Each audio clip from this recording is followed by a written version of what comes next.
بسم اللہ الرحمن الرحیم۔ السلام علیکم ورحمۃ اللہ وبرکاتہ۔ ایک سوال پوچھا گیا ہے کہ صلاۃ الحاجت، اس کے پڑھنے کا طریقہ کیا ہے اور کس وقت اس کو ہم نے پڑھنا ہے اور کتنی رکعتیں اس کی ہم نے پڑھنی ہے۔ اس حوالے سے جو بھی نبی پاک صلی اللہ علیہ وسلم کا عمل مبارک ہے اس کے متعلق ہمیں بتا دیں کہ صلاۃ الحاجت کس وقت ہم نے پڑھنی ہے۔ اس بات کو اپنے ذہن کے اندر رکھیں کہ صلاۃ الحاجت یہ بھی دیگر نوافل کی طرح ایک نفلی عبادت ہے، جس طرح نماز اشراق ہے، نماز چاشت ہے، نماز اوابین ہے، نماز تہجد ہے، تو اسی طرح صلاۃ الحاجت یہ بھی ایک نفلی عبادت ہے۔ اب اس کو ہم جو وقت مکروہ وقت ہیں اور ممنوع وقت ہیں ان کے علاوہ جب بھی ہم اس کو پڑھنا چاہیں تو اس کو ہم پڑھ سکتے ہیں۔ اب یہ نبی پاک صلی اللہ علیہ وسلم کی سنت مبارکہ، جب بھی آپ کو کوئی اہم مسئلہ درپیش ہوتا، اللہ رب العزت کی بارگاہ میں کوئی حاجت ہوتی،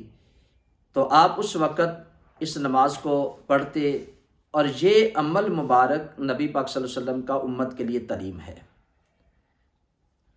اب نبی پاک صلی اللہ علیہ وسلم کا فرمان عالی شان ہے، حضرت عبداللہ بن ابی اوفا رضی اللہ تعالی عنہ سے یہ روایت ہے، آپ فرماتے ہیں کہ جب بھی کسی بندے کو اللہ رب العزت کی طرف کوئی حاجت ہو یا اسے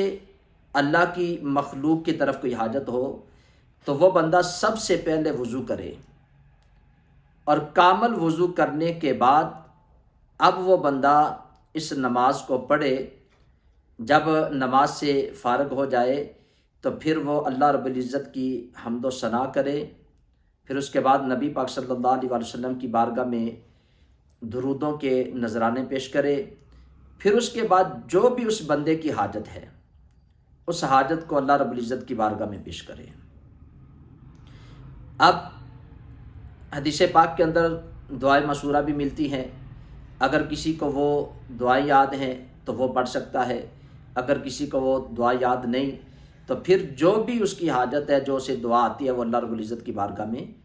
اسے مانگ سکتا ہے۔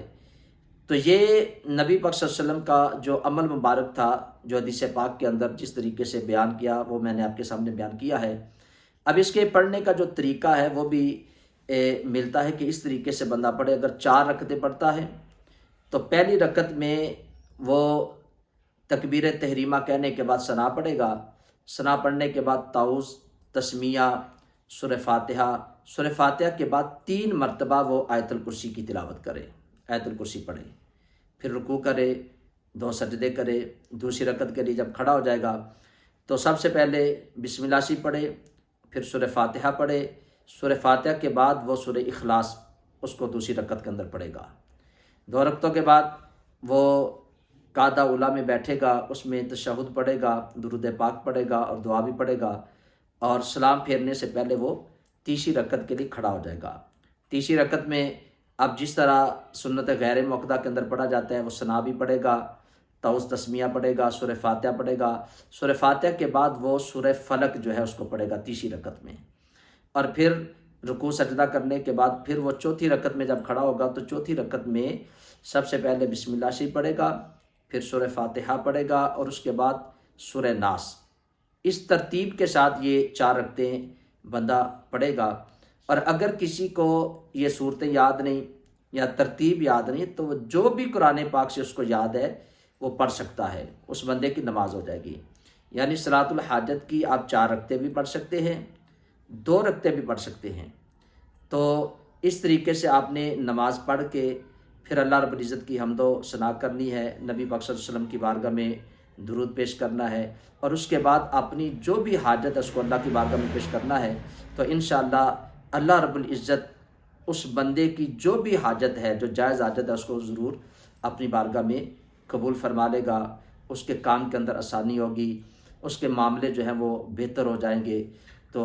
یہ ایک بھائی نے سوال پوچھا تھا صلاۃ الحاجت کا جو طریقہ ہے وہ میں نے آپ کو بتا دیا ہے۔ اللہ رب العزت کی بارگاہ میں دعا ہے اللہ تعالیٰ ہمیں اپنی بارگاہ سے مانگنے کی توفیق عطا فرمائے، اور اللہ ہی بندوں کی دعاؤں کو قبول فرمانے والا ہے۔ اللہ تعالیٰ ہمیں نیک اعمال کرنے کی، اپنے گناہوں کی سچی توبہ کرنے کی توفیق عطا فرمائے۔ السلام علیکم ورحمۃ اللہ وبرکاتہ۔